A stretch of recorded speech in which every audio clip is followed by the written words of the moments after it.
So the following presentation considers the implementation of a new national patient safety policy, learning from deaths, and its impact on patient safety priorities at a local level in NHS organisations. The research was undertaken by a team at the London School of Hygiene and Tropical Medicine, which is part of a wider quality and safety outcomes policy research unit. In 2013, Bruce Keogh undertook a review of the approach to review, investigation and reporting of deaths in NHS hospital trusts in England. There were 14 trusts that he looked at, and what he found was that trusts needed to review their quality performance reporting, quite simply because they weren't probing in the right areas. They weren't listening to staff or patients or other stakeholders and gathering independent sources of assurance. And only 8 of those 14 organisations had identified mortality as a top priority at that board level. So how did learning from deaths develop? So we undertook a policy analysis and developed a narrative account of the learning from deaths policy and the drivers for development of the policy.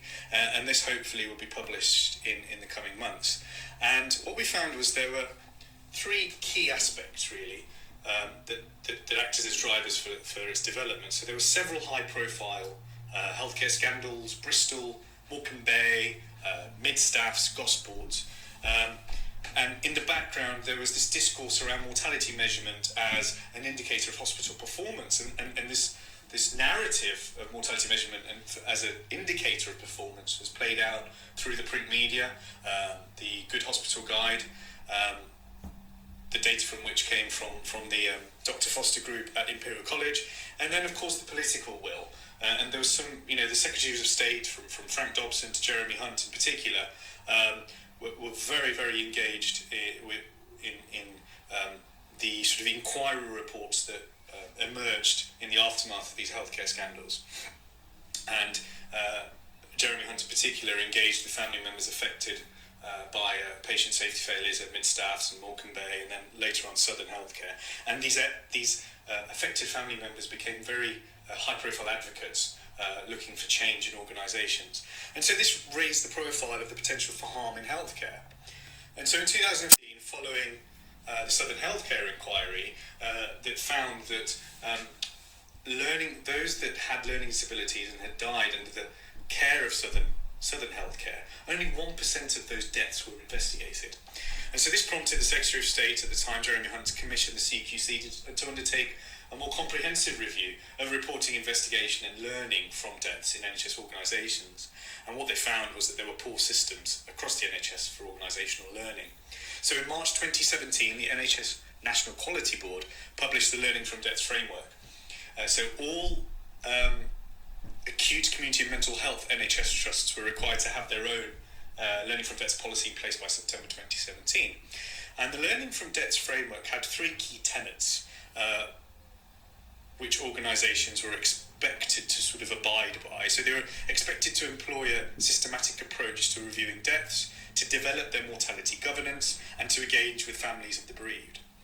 So our study looked at the enablers and challenges to the implementation of learning from deaths. So this was a qualitative study.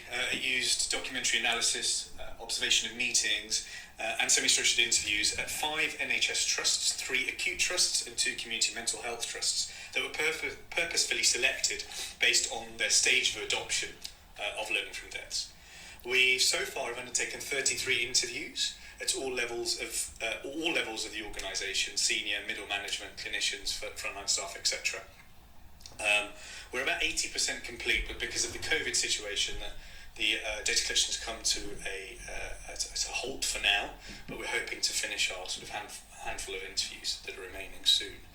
So 10 interviews were also undertaken with policymakers from organisations involved in the design, the implementation and the assurance of LFD, of learning from deaths, so NHSE, NHS Improvement and other arm's length bodies, as well as the Department of Health and Social Care. And we undertook a thematic framework analysis using Dan Schroeder's framework, consolidated framework for implementation research. The policymaking interviews revealed 5 key outcomes and benefits: greater board engagement in patient safety, an emphasis on examining deaths for learning rather than assurance or performance management, a systematic approach to gathering data on the quality of care from deaths, and then integrating these findings with other sources of relevant information so as to optimise learning, an improved experience for family members, and then the promotion of cross-organisational learning. The themes emerging from the Dam-Schroeder framework were then mapped to each of the intended benefits. This presentation, I presented some of the enablers and challenges categorised around those Dam-Schroeder categories. And I don't want to go into every single one of them, but there was certainly an improvement in scrutiny and independence at all levels. But there was limited guidance and resources available for cross-organisational learning. We found that the enthusiasm for adoption of the policy was apparent where there was already a well-established positive view of patient safety, or where organisations had previous patient safety failures or had a higher hospital standardised mortality ratio. We found there was a variability in the degree of integration of learning from deaths with other patient safety programmes locally. But as I said, there was a developing transparency in reporting internally, and that was aligned with the blame-free culture and a focus on learning. So just to unpack some of those findings and then mapping them to each one of those benefits I mentioned earlier, and then the darker, sort of dark blue text, they're the sort of recommendations. So mortality certainly is a great priority for boards, but what's interesting is the non-executive director, which, as stated in the policy, should have been responsible for championing quality improvement and patient safety, as well as mortality at the board level, was responsible to provide a sort of an independent assessment of mortality data at that board level. Their role wasn't as prominent as hoped for. Boards were certainly setting the tone. Overall, they were focusing on developing a learning culture, trying to remove that fear of blame, and then encouraging transparency in reporting of mortality data. So each suggests that the NED should attend the mortality review groups. So these groups are held at that sort of operational level with middle managers and clinicians, and that will provide a link to the board and senior management. One Trust has held a dedicated Learning from Deaths event for staff at all levels, and they're planning to do it annually. And so we think similar engagement events in all organisations may promote greater openness. In terms of examining deaths for learning, boards are very much concerned about their reputation and really interested in this sort of informal regional benchmarking with regard to HSMR, and they're spending time determining if a death is avoidable or not. But actually, they probably need to develop some parity with that diagnostic data emerging from learning from deaths, and that is available through those structured judgment reviews, those reviews of deaths that provide more qualitative information.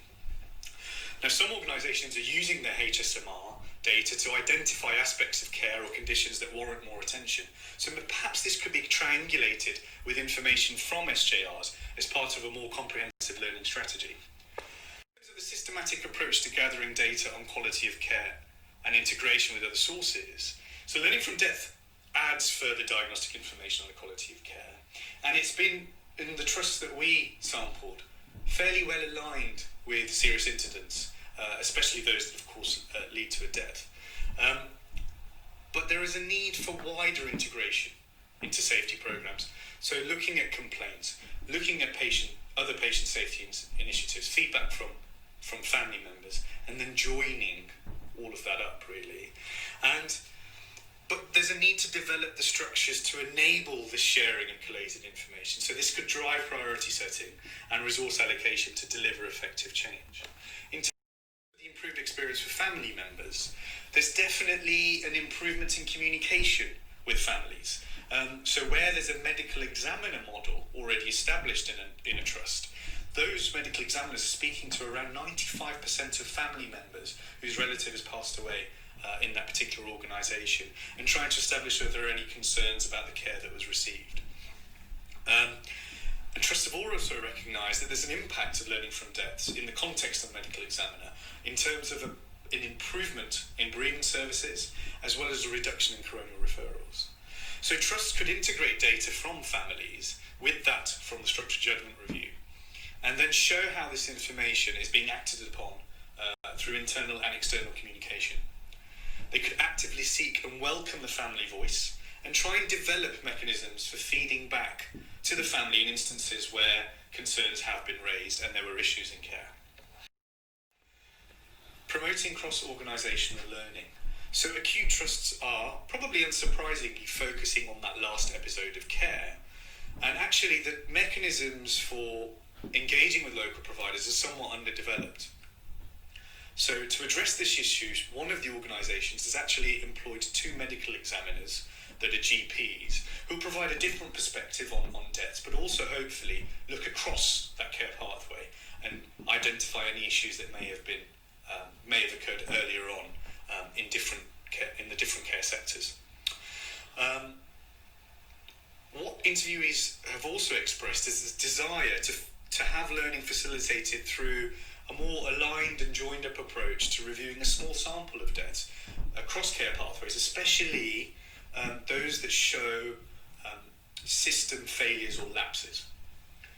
So we propose developing a more inclusive and blame-free culture which focuses on learning for cross-organisational work. So when individuals from different providers do attend sort of meetings that looking to review these deaths, there's no fear of being blamed as a provider that a particular issue was down to that particular organisation.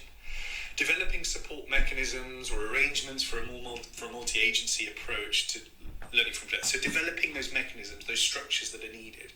And actually, we can capitalise here on existing integrated care systems and primary care networks, structures that already exist. And where that infrastructure exists, there's a real opportunity here with integrated care systems that look at delivering joined up services, that they can actually have a multi-agency and collaborative approach to looking at this small sample of deaths that have occurred as a result of failures in different parts of the care system. So the research was funded by the National Institute of Health Research, and so the views expressed are our own, the authors of this study, and not those of NIHR or the Department of Health and Social Care. As I mentioned, this study is one of several being undertaken by the Quality, Safety and Outcomes Policy Research Unit. You're more than welcome to have a look by accessing the website through the link. Please do get in touch if you want some more information on the work that we're doing or to share ideas, either email or Twitter. Thank you.